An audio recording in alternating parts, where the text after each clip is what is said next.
How to illustrate a book. Are you a natural artist? Good with a pencil or paints? Then you may want to illustrate a book someday. There are several steps you can take to successfully accomplish this goal. Method 1: Illustrating a book for money. 1. Find a job. In order to be paid for your work as a professional illustrator, you will need to go through the, often challenging, process of finding work.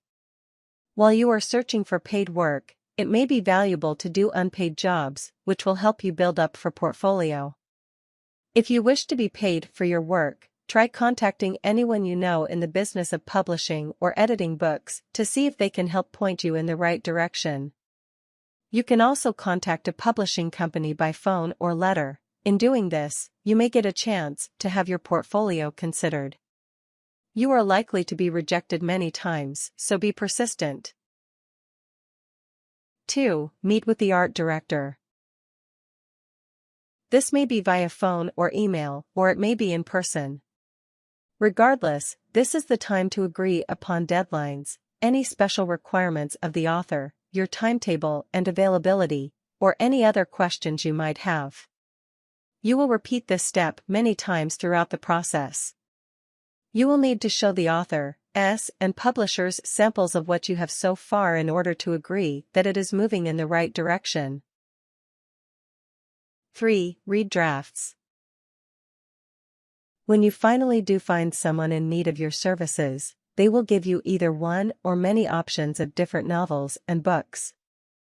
You must, of course, read a draft, or if the story is a reprint, read the original book previous to the reprint. You may be lucky enough to have the opportunity to do a cover or dust jacket design. You must make sure you thoroughly understand the plot and its characters. Remember, their emotions are expressed through your art. 4. Meet with the author.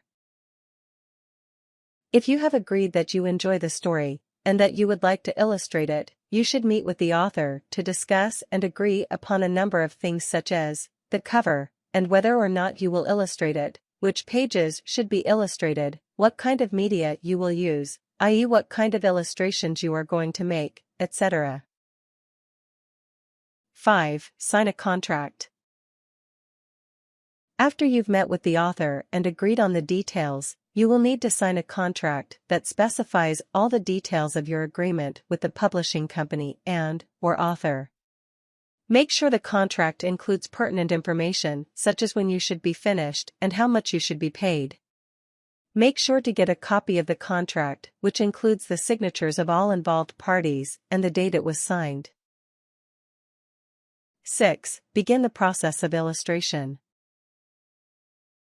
How this step proceeds depends on how you, as an artist, prefer to work. Some illustrators like to begin with making some pencil sketches of the ideas they have in their head, comparing them and getting feedback from friends and family, while others just free draw. However you do it, you need to start coming up with a solid idea of what each character will look like, and what the style of the illustrations will be. Your method for illustrating may be completely different, and that is okay. If you are successfully creating illustrations, there is no reason to try to change anything. 7. Refine your drawings. Once you have come up with a sketch that fits with the guidelines of the publisher, these will be different for every publisher, and probably every job. You will need to come up with rough sketches for each required page that you will review with the author, publishers. Sometimes it can be hard to receive feedback from others, especially if it is critical. However, you should try not to take this personally. They only want the book to be as good as it can be. 8. Revise your illustrations. Based on the feedback of the authors, you should do your best to revise them so that all parties can be happy with the end product. Be sure that the illustrations will fit the dimensions of the book. If you draw the image too big, parts of the image will be missing from the book, and the effect may not be the same. 9. Finish your illustrations. After what is likely to be several rounds of feedback on your work, you will be able to complete a final illustration. You will then send these to the publisher, where the sketches and the story will be put together to create the final product. Method 2: Illustrating a book for fun. 1. Find a book you want to illustrate. Perhaps you've already got a story in mind, or maybe not. If not, read several different books and pick one that you really enjoy. If the story paints a vivid picture in your mind, it will be easier to come up with sketches.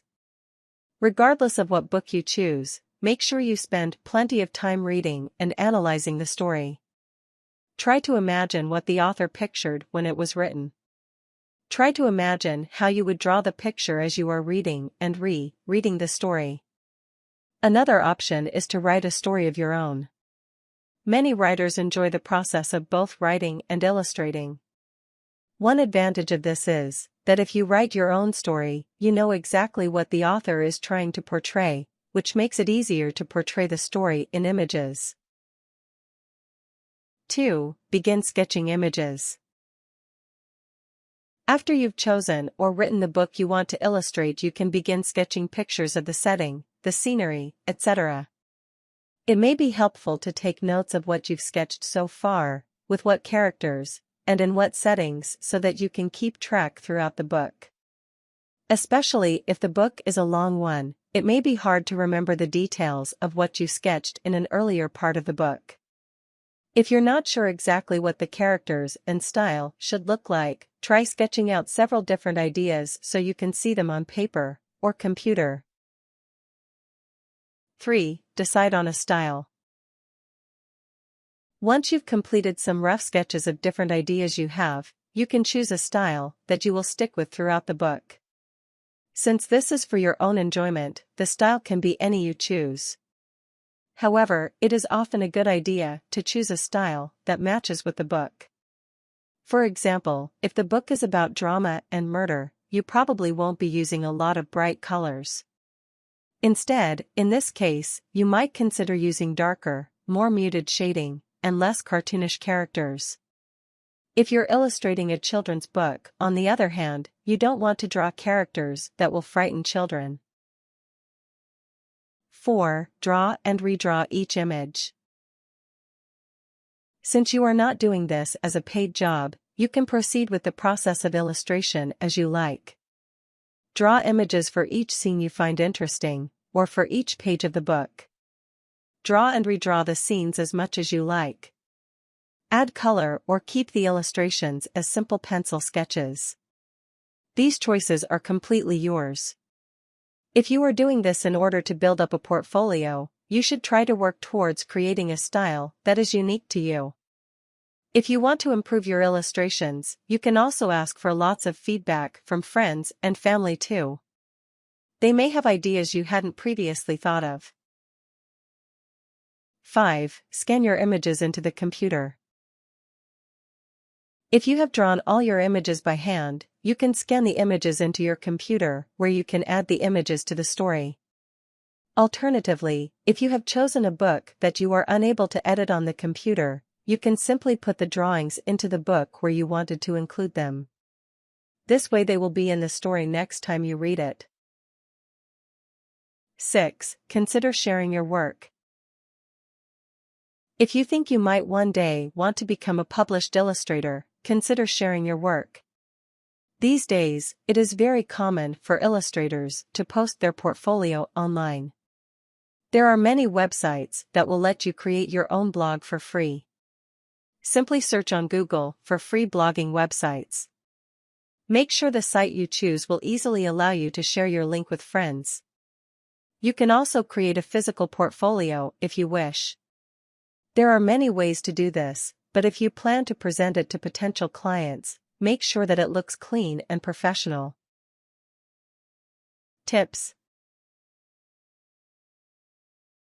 Try looking through the draft and placing a post-it wherever there is a really detailed description or scene you would enjoy working on.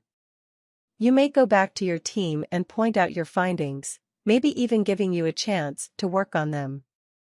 Listen very carefully to what the author and his/her staff want in each picture, taking notes can be a big help.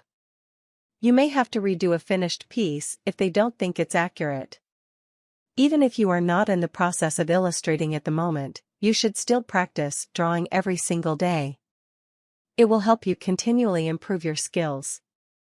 Let yourself doodle as much as you can, even if it's mindlessly.